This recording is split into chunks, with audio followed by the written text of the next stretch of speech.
রাসূল আমার কোথায় গেলেন? আমি তো খুঁজতেছি, আমি সন্দেহ কইরা দেখি আমার কাছ থেকে রাগ কইরা অন্য কোনো বিবি সাহেবের ঘরে গেছে কিনা, এরকম বিশ্রাইতে গেছে। কিন্তু আমাদের হালতে তো কি, ঘরের মধ্যে রাগ ধরে বসে থাকতো, সকালবেলা আইলে কি নিত, হিসাব নিকাশ নিত। কিন্তু না, আম্মা জান আয়েশা রাদিয়াল্লাহু তাআলা আনহা উনি ওনার অন্য অন্য সতীনদের ঘরের মধ্যে গেছেন যে আমার স্বামী আমার কাছ থেকে রাগ কইরা অন্য কোথাও গেছে কিনা। মুহতারাম হাজিরিন, রাসূলুল্লাহ তো অন্য কোথাও যায় নাই। হাদিসের মধ্যে আসছে রাসূলুল্লাহ কাদের মধ্যে জামাটা নিয়া জান্নাতুল বাকিতে আল্লাহ রাব্বুল আলামিনের দরবারে দুইখানা হাত বাড়াই দিয়েছে। জোরে বলেন সুবহানাল্লাহ।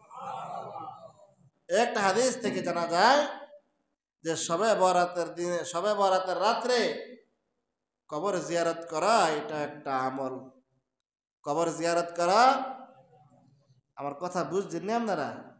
রাসূলুল্লাহকে দল বাঁধা গেছিলেন না একা একা গেছিলেন? জোরে বলেন।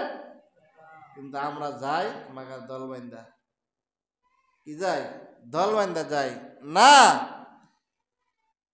যদি কেউ সবাই ইনফারাদে আলাদা আলাদা যায়, সেখানে গিয়া যদি একত্রিত হয়, সেখানে গিয়া যদি আপনি মসজিদের ইমাম সাহেব পান, বা যারা পাঁচ ওয়াক্ত নামাজ কালাম পড়ে বা দাড়ি মারি আছে, হ্যাঁ একটু মোনাজাত করতে পারে, সেখানে গিয়ে যদি আপনি এরকম ব্যবস্থাপনা হয়, তখন একটু কি তোলা, হাত তোলা।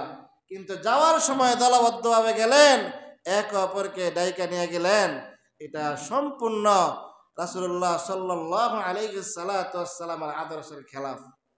কথা বুঝছেন আমার? রাসূলুল্লাহ সাল্লাল্লাহু আলাইহি সাল্লাম অন্যত্র হাদিসের মধ্যে বলেন, তোমরা বেশি বেশি কবর জিয়ারত করো, প্রতিদিন 20 থেকে 30 বার মৃত্যুর কথা স্মরণ করো, বেশি বেশি কবর জিয়ারত করো। যত বেশি কবর জিয়ারত করবা, তত বেশি তোমার অন্তরের মধ্যে জাহান্নামের আযাবের ভয় ঢুকবে, জাহান্নামের জংকারের ভয় ঢুকবে, জাহান্নামের আগুনের ভয় ঢুকবে, জাহান্নামের আযাবের ভয় ঢুকবে। যত বেশি বেশি কবর জিয়ারত করবা, তত বেশি তোমার অন্তরের মধ্যে জাহান্নামের আযাবের ভয় ঢুকবে।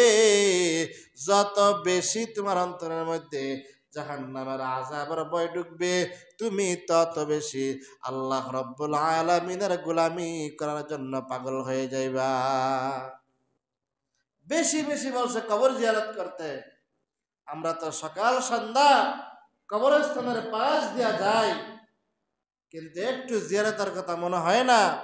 শবে বরাত আর ঈদের দিন হইলে জিয়ারতের কথা কি হয়, মনে হয়। বেশি বেশি কবর জিয়ারত করা, সকাল সন্ধ্যা প্রতিদিন কমপক্ষে 20 বার মৃত্যুর কথা স্মরণ করা। যেই ব্যক্তি কমপক্ষে 20 বার মৃত্যুর কথা স্মরণ করব,